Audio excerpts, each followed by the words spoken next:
इंसान हमेशा से पृथ्वी पर अपने अस्तित्व को बचाने के लिए प्रयासरत रहा है। विश्व के सभी प्रमुख धार्मिक ग्रंथों व धर्मों में प्रलय का आना तथा मनुष्य द्वारा उस विपत्ति से पार पाने का वर्णन मिलता है।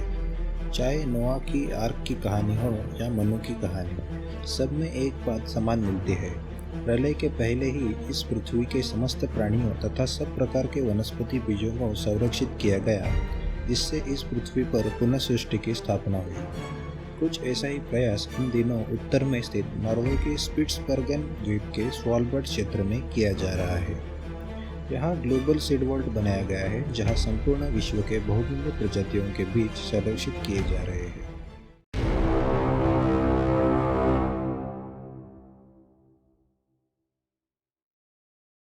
स्वालबर्ड ग्लोबल सीड वर्ल्ड को डूम्सडे वर्ल्ड यानी कयामत के दिन खुलने वाली वर्ल्ड भी कहा जाता है और इसे प्रलय के बाद मानव जाति के विलुप्त होने से बचने की आखिरी उम्मीद के रूप में देखा जाता है।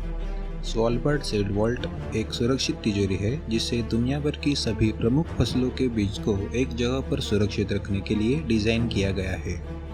ये वर्ल्ड उन्हें ग्लोबल क्राइसिस और युद्धों के बीच भी सुरक्षित रख सकता है। इस वर्ल्ड को दुनिया की फूड सप्लाई की अंतिम बीमा पॉलिसी भी कहा जाता है, जो क्लाइमेट चेंज और जनसंख्या वृद्धि की चुनौतियों से उबरने के लिए भावी पीढ़ियों के लिए विकल्प पेश करता है। आज दुनिया में मौजूद हर महत्वपूर्ण फसल के लाखों बीजों को शतकों तक सुरक्षित रखने की क्षमता ये वर्ल्ड हमें प्रदान करता है। Svalbard global seed world carry failure नामक एक वैज्ञानिक, संरक्षणवादी और जैव विविधता अधिवक्ता के दिमाग की उपज है। आज दुनिया भर में 1700 से अधिक जीन बैंक है जो बीज का संग्रह रखते हैं, पर वो सभी युद्ध, प्राकृतिक आपदाओं, उपकरण की खराबी और अन्य समस्याओं से घिरे हुए हैं। 2003 में कैरी फाउलर ने एक बैकअप स्टोरेज सुविधा की कल्पना पेश की, जहां दुनिया के सभी बीजों को सुरक्षित रूप से संग्रहित किया जा सके।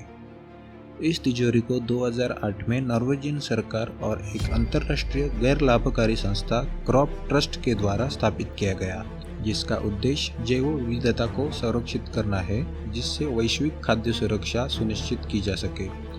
तिजोरी को बनाने में लगभग 50 करोड़ का खर्चा आया और इसमें मुख्य रूप से क्रॉप ट्रस्ट और विभिन्न सेवाभावी संस्था जैसे bill and Melinda Gates foundation द्वारा आर्थिक सहयोग किया गया। आइए जानते हैं वर्ल्ड का निर्माण करने के लिए इसी जगह को ही क्यों चुना गया। स्पिट्सबर्गेन स्वालबर्ड द्वीप समूह का एकमात्र रहने लायक द्वीप है, जो उत्तरी ध्रुव से सिर्फ 1300 किलोमीटर दूर बसा है। स्वालबर्ड पृथ्वी के उत्तर दिशा में ऐसी आखिरी जगह है जहां पर विमान से जाना संभव है।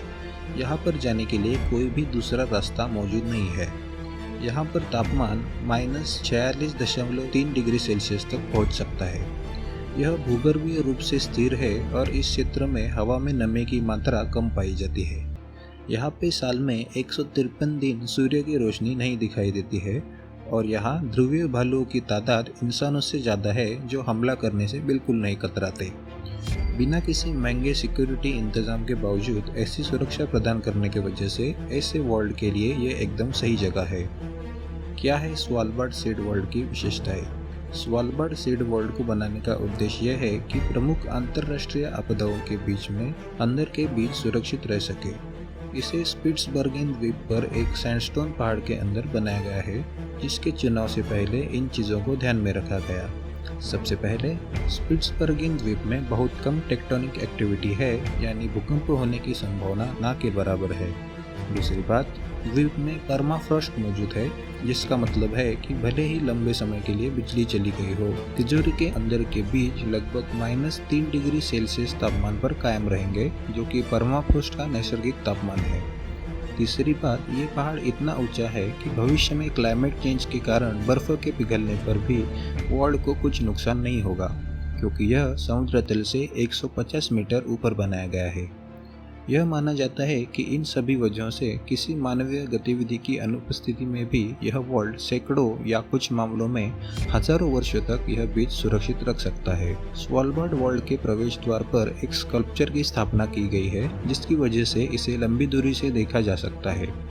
इस स्कल्पचर का नाम परपेचुअल रिपरकशन है, जिसका निर्माण नॉर्वेजियन कलाकार डायविक सेन ने किया है। इसमें स्टेनलेस स्टील, आईना और प्रिज्म का इस्तेमाल किया गया है जो सर्दियों के महीनों में आर्कटिक रोशनी को परावर्तित करता है और बाकी मौसमों में फाइबर ऑप्टिक केबल के नेटवर्क द्वारा रोशन किया जाता है। सीड वॉल्ट तक पहुंचने के लिए 4 बंद दरवाजों से गुजरना पड़ता है। सबसे पहले हैवी स्टील से बने हुए प्रवेश द्वार से प्रवेश करके सुरंग से नीचे जाते हुए लगभग 380 फीट पर एक दूसरा दरवाज़ा मौजूद है और अंत में 2 एयरलॉक दरवाजे वॉल्ट के अंदर ले जाते हैं। स्टोरेज रूम्स में लगाए हुए कूलिंग उपकरण की सहायता से यहाँ का तापमान -18 डिग्री सेल्सियस पर स्थिर रखा जाता है। बीजों को 3 प्लाई फॉइल पैकेजेस में सील किया जाता है और फिर बक्से के अंदर बंद किया जाता है। इन बक्सों को तिजोरी के अंदर मौजूद रैक्स पर रखा जाता है जहां तापमान और नमी के स्तर पर कड़ी निगरानी रखी जाती है। यह प्रक्रिया बीजों में मेटाबॉलिक एक्टिविटी को कम रखने में मदद करती है जिसकी वजह से ये लंबे समय तक अच्छे रहते हैं। कितनी है स्वालबार्ड ग्लोबल वॉल्ट की क्षमता? ग्लोबल सीड वॉल्ट में बड़ी मात्रा में बीज सुरक्षित रखा जा सकता है। इसे लगभग 45 लाख फसलों के बीजों को स्टोर करने के लिए बनाया गया है जिसमें प्रत्येक प्रकार के लगभग 500 बीज होते हैं। यह अधिकतम 250 करोड़ बीजों के बराबर होता है जिसे तिजोरी में स्टोर किया जा सकता है। इस तिजोरी में वर्तमान में 10 लाख से अधिक बीज के नमूनों को सुरक्षित रखा गया है और यह संख्या हर साल बढ़ रही है। ये बीज दुनिया के लगभग हर देश द्वारा जमा किए गए हैं, इसलिए ग्लोबल सीड वॉल्ट में इतने बड़े पैमाने पर बीजों के विविध प्रकार पाए जाते हैं। क्या है वॉल्ट में बीज जमा कराने के नियम? इस ग्लोबल सीड वॉल्ट को साल में केवल 3 या 4 बार नए बीजों को जमा कराने के लिए खोला जाता है। ग्लोबल सीड वॉल्ट में बीज जमा कराने के लिए और निकालने के लिए कुछ नियम बनाए गए हैं। सबसे पहला और महत्वपूर्ण नियम यह है कि वे केवल उन बीजों को जमा करा के लेते हैं जिनका निर्माण जमाकर्ता के देश में हुआ है। ग्लोबल सीड वॉल्ट में रखे गए सभी बीजों का अधिकार केवल उसके जमाकर्ता के पास ही रहता है। यहाँ पर कार्यरत ब्लैक बॉक्स सिस्टम यह सुनिश्चित करता है कि केवल जमाकर्ता जमा किए हुए बीज निकाल सकता है या किसी और संस्था को उसके इस्तेमाल की अनुमति दे सकता है। आज तक केवल 2 बार इस वॉल्ट से जमा किए हुए बीज निकाले गए हैं। 2015 और 2017 में सीरिया के गृह युद्ध के चलते international centre for agriculture research in the dry areas यानी ICARDA ने 2 बार स्वालबार्ड वॉल्ट से उनके द्वारा जमा किए बीज निकाले। इसके बाद कुछ ही समय में ICARDA द्वारा इन बीजों के नए सैंपल काम होने के बाद स्वालबार्ड ग्लोबल सीड वॉल्ट में फिर से जमा कर दिए गए। यह घटना हमें दर्शाती है कि यह वॉल्ट भविष्य में कितना कारगर साबित हो सकता है, पर हमें दुआ करनी चाहिए कि भविष्य में इस वॉल्ट से बीज निकालने की नौबत हम पर कभी ना आए। तो दोस्तों, आशा करते हैं कि यह वीडियो आपको पसंद आया होगा। यह वीडियो आपको कैसा लगा हमें कमेंट करके ज़रूर बताइए। वीडियो को लाइक करें, आपके दोस्तों के साथ शेयर करें और चैनल को सब्सक्राइब करना और बेल आइकॉन दबाना बिल्कुल ना भूलें, जिससे आपको नए वीडियो की नोटिफिकेशन तुरंत मिल सकेगी। अगर आप कोई भी सुझाव देना चाहते हैं तो कमेंट करके बता सकते हैं। ऐसे ही इंटरेस्टिंग वीडियोस के लिए जुड़े रहिए हमारे चैनल के साथ। मिलते हैं अगले वीडियो में।